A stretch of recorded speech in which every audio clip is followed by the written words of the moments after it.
அதாவது அவர் வந்து இந்த மாதிரி சாமி சொல்லுவார். அதை அப்புறத்து நான் எங்கள் அப்பா வந்து அவர் வயிற்றில் 6 பசங்க. 6 பசங்களும் இதெல்லாம் இந்த மாதிரி சாமி சொல்கிறதெல்லாம் இல்லை. 6 பசங்களாம் எங்களுடைய அப்பா வந்து கடைசி. இந்த அப்பானுடைய இதில் அவங்க 6 பேரும் எல்லாமே எல்லா வேலைக்காரர் ஆகிட்டாங்க. மணியாரர் ஒருத்தர் வாய்ச்சிரு, மலை வாய்ச்சிரு, கஞ்சமலை, திக்காட்டு மலை, கோதமலைக்கு, அது மாதிரி. அதனால தாத்தா வந்து வைக்கல் வேலை பார்த்துட்டு வந்துட்டு அவருக்கு இருந்த பூமியெல்லாம் 6 பசங்களும் கொடுத்தாரு. அந்த 6 பசங்களாம் எங்கள் அப்பா கடைசியில் நான் மூத்த பையன். எங்கள் அம்மாவுக்கு வந்து 5 பேர். மூத்த பையனால் 3 பசங்க, நாங்கள் 2 பொண்ணு நல்லா இருக்கிறாங்க. அப்புறம் நாங்கள் இந்த விவசாயம்லாம் பண்ணுவோம். அப்போல்லாம் மிஷின் கூட கிடையாது, ஆயில் இன்ஜின் கூட கிடையாது. ஏத்தரம் கவலை இறைக்கல ஊர் ஓரம் ஒரு பெரிய கிணறு எங்களுக்கு. அந்த கிணத்துல இறைக்குள்ளே அரைகிறாரு தண்ணி இழுத்துட்டு வர்றது, மாட்டை முள்ளுறது, குட்டுறது எல்லாம் வந்து பார்ப்பாங்க. திடீர்னு குந்தி நான் சாமி முருகன் வந்துக்கிட்டு கவலை இறக்கி வந்து பாருங்க அப்படின்னு சொல்லி அதில் இருந்து ஸ்டார்டிங் ஆகிங்க. அப்புறம் அங்கேயே ஒரு 10 வருஷம் கஞ்சமலை வரும் சொல்லிக்கிட்டு இருந்தோம். அருள் வாக்குது அந்த கவலை இறைக்குள்ள அப்படியே அருள் வந்து திருப்பியும் அப்படியே அந்த கிணத்து மேலே அப்படியே உருண்டுட்டோம். அப்படியே நேச்சுரவாக வந்தார். அப்போ இருந்தே ஒரு 10 வருஷம் அங்கே இருந்தேன்.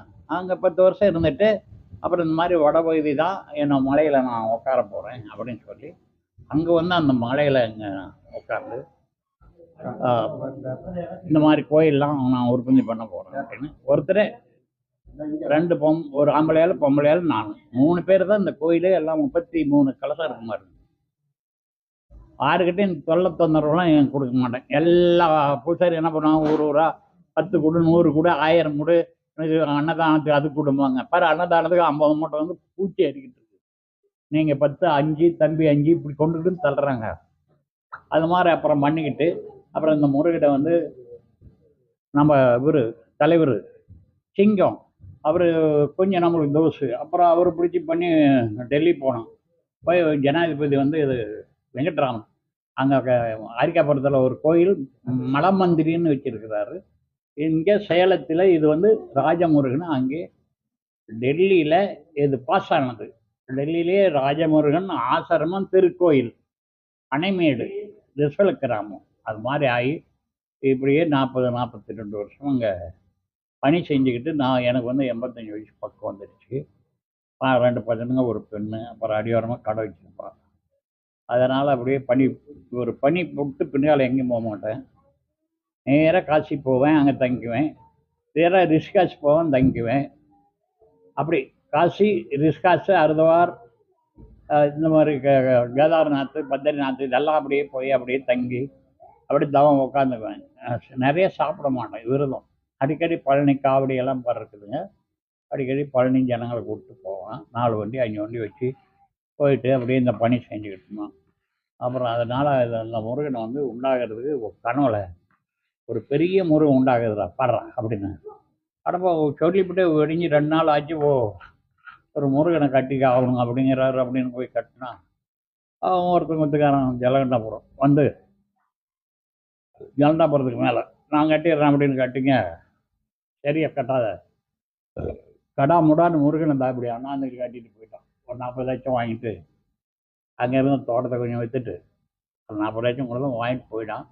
அப்புறம் எல்லாம் மலேசியாக்காரங்களாம் இந்த முருகனை வந்து புதுப்பிச்சின்னா தடை போடும், மலேசியா சிங்கப்பூர் இருந்து.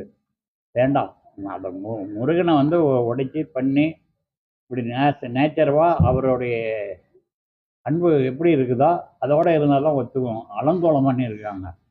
இந்த முருகனை அலங்காரம் பண்ணும் மொழியே அலங்கோலம் பண்ணியிருக்காங்க அப்படின்னு மலேசியக்காரர் தான் இதை கட்டி இப்போ வந்துட்டு போயிட்டாங்க. ஒரு பிளாட்டில் 3 பேர், 3 டால்ஸ் வண்டி வந்து இறங்கி மெட்ராஸில் வந்து பார்த்துட்டு அவங்க செஞ்சது கொஞ்சம் கொடுத்துட்டு பண்ணிட்டு அப்புறம் இப்போ இது வெறும் 70 800 மூட்டை கட்டதில்லை. நல்லா கஷ்டங்க.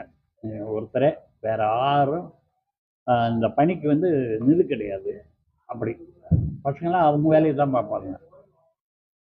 அவங்க நிதுக்கு வயிற்று கொடுமைக்கு அவங்க வேலையை அவங்க பார்த்துக்குவாங்க. நான் மட்டும் இந்த அப்படியே பண்ணிக்கிட்டு நானும் அம்மாவும் வீட்டில் இருக்குது பார்த்துக்கிட்டு இந்த கோயிலை அப்படியே சீர்படுத்திக்கிட்டு வந்துட்டோம். அது மாதிரி இப்போ எல்லாம் என்ன செய்யணுமோ அதை எல்லாம் கிளியராக வந்து 108 சாமி வச்சுருக்குது. விறகுமெல்லாம் வெட்டியிருக்கிறேன். உள்ள பார்த்தீங்கன்னா சித்தர்லாம் வச்சிருக்கிறேன். சித்தர் போகர்லாம் இருக்கிறாரு, தர்மராஜெல்லாம் இருக்கிறாரு. நீ பார்த்தீங்கன்னா 33 கலசம் இருக்கும். நல்லா பண்ணி அப்படியே யார்கிட்ட பேசுவாங்க பாரு. நான் சொன்னேன் ராக்கெட்டை கொண்டு போய் வச்சிருக்கிறேன் பார்லிமெண்ட்டுக்கிட்ட. அண்ணா நான் இப்போ தான் டிஸ்கஸ் ஆறுவார் பாரு. இந்தியா கேட்டு கடைசிதான் அப்புறம் அதுக்குள்ள நுழைஞ்சாதான் இந்தியா கேட்டு உள்ளே நுழைஞ்சோம்னா ஒரு பெரிய சுற்றி தண்ணி போகுது. அதை தாண்டினா தான் அந்த பாம்பெல்லாம் வச்சிருக்கிறாங்க. அவன் என்ன எவனாச்சும் வந்துக்கின்னு தொல்லை கொடுப்பான்னு சொல்லி அதெல்லாம் உள்ள போட்டு பார்த்துட்டு அங்கேயே இருப்பேன். டெல்லியிலே சுற்றிக்கிட்டு இருப்போம். இந்த மாதிரி பணியெல்லாம் செய்வாங்க. வேற எங்கேயும் போக மாட்டோம், செய்ய மாட்டோம். ஆகுலாம் நல்லா இருக்குங்க. நல்லா என்ன பண்ணுறீங்கன்னா நல்லா இதில் காலையில் போகிறதுல கூட நல்லா பூட்டு எல்லாம் செய்யாமல் இருக்கும். வர பிள்ளைங்களுக்கு இருட்டுன்னா அன்னைக்கு ஒரே 15 நாள் செத்துறாங்க, இல்லைன்னா போயிடுற கால் கை போயிடுது. நிறைய திருட்டுட்டாங்க. 20 பூட்டு வச்சு இருக்கிறாங்க. திருநோனா ஒரு 30 எப்படி செத்தாங்க. செத்த பிறகு தான் இந்த கோயில்கிட்ட பணி செஞ்சால் நல்லா வச்சிருக்குது. பணி செய்யாதாவது துன்பப்படுத்தணும்னு வந்தாங்கன்னா போகிறோம் அடைச்சே பண்ணிவிடுறாரு. சோழன் சமாரதாயிரம் மாதிரி பண்ணிடுறோம். அது மாதிரி பண்ணி செய்யலாம் நான் என்னால் முடியாது. 3.5 ஏக்கர் கொடுத்து இடத்த ராஜமுருகன் ஆசனமும் திருக்கோயில் அப்படின்னு வச்சு இந்த பணி நம்மளாலேயே நடந்து வருது.